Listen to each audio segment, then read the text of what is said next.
dealing with a cosmic Watergate.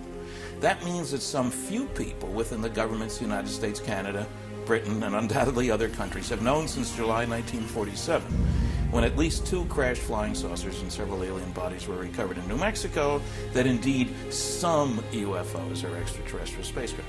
How they get here, who they belong to, I don't know. Extraterrestrials is a reasonable proposal.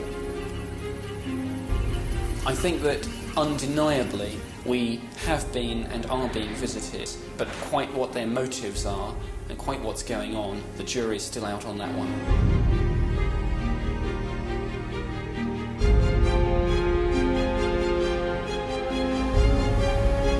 This is a tough, difficult, frightening and quite frightful thing that's going on.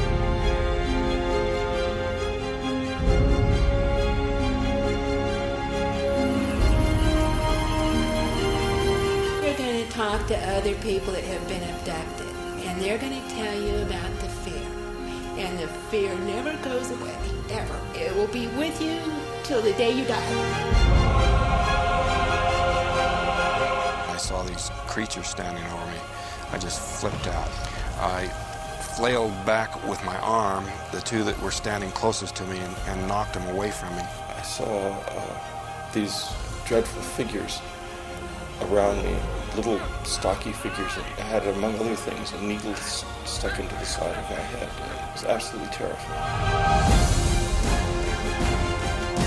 I'm convinced beyond doubt that we have recovered aircraft, alien vehicles, that we have made contact with aliens, that we are communicating with them in some way or form, and that we have vehicles and bodies in preservation. We had dozens of reports come in from all around the country. A craft was seen to fly directly over 2 key military bases, and at RAF Shawbury, the meteorological officer saw a craft passing over the nearby countryside, firing a beam of light down at the ground.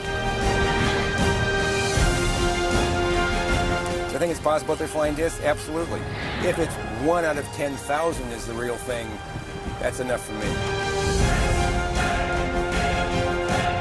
There have been efforts to try and duplicate the technology, what is referred to as reverse engineering. We went down to the minutest details of that particular craft to understand just exactly what we're looking at. One of the things I worked on was a flying disc simulator to train pilots to fly this strange-looking craft. When I was brought in by bus for the first time, one of the hangar doors, the one on the end, was open. Clear as day was the disc. It looked like something right out of a science fiction movie. There is no way that any government on this earth could produce that craft, period. Well, basically he said that he had worked at a top-secret location that he dubbed S4, that his employer was the U.S. Navy, that he was working on recovered alien technology, taking it apart to figure out how it worked. He was frightened for himself, and he was coming forward because he was worried about his life. They threatened to kill my wife. They said they'd stop at nothing. They were crazy. They really were. They were completely out of control. The puzzle is that the base has clearly been very active for quite a while, and you can see that there are about 700 to 1,000 people traveling from Las Vegas every day.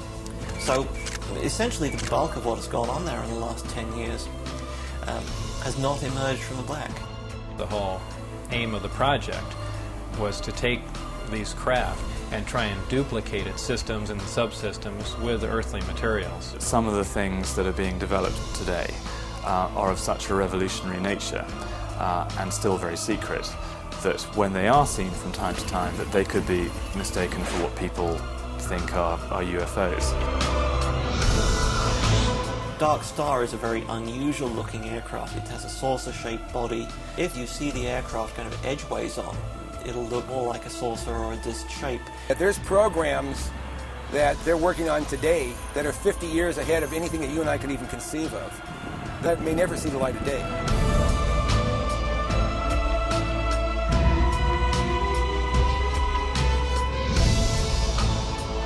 ESA ter pegado essa criatura, ter colocado no caminhão e levado para o hospital de Varginha. Dizem dizem que nós levamos o ET embarcado nas viaturas até Campinas. I ran and it caught up with me. It grabbed me and I was fighting with it. The tongue, the lips, eyeballs, and sexual organs were all removed by what appeared to be very clean cuts. These cattle mutilation events should be handled like a homicide crime scene.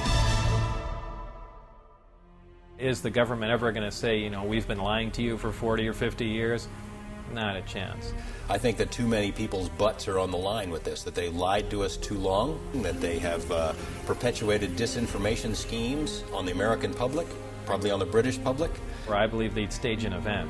They'll take a big cargo plane or take one of the old discs that they've analyzed time and time again, go up to a high altitude and push it out the back and then go fly away and say, oh look, the first disc has crashed, you know, here's a flying saucer. I mean, I can almost guarantee that's the route they'd take. And if it's a part of the way our universe functions, and if it's a part of the reality of our existence, for heaven's sake, let's talk about it. Let's get it out here.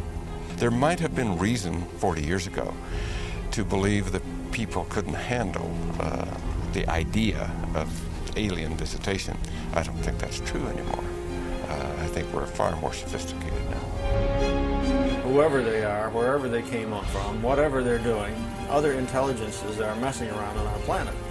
And I guess it's up to society to realize that and come up with some sort of a response before it's too late.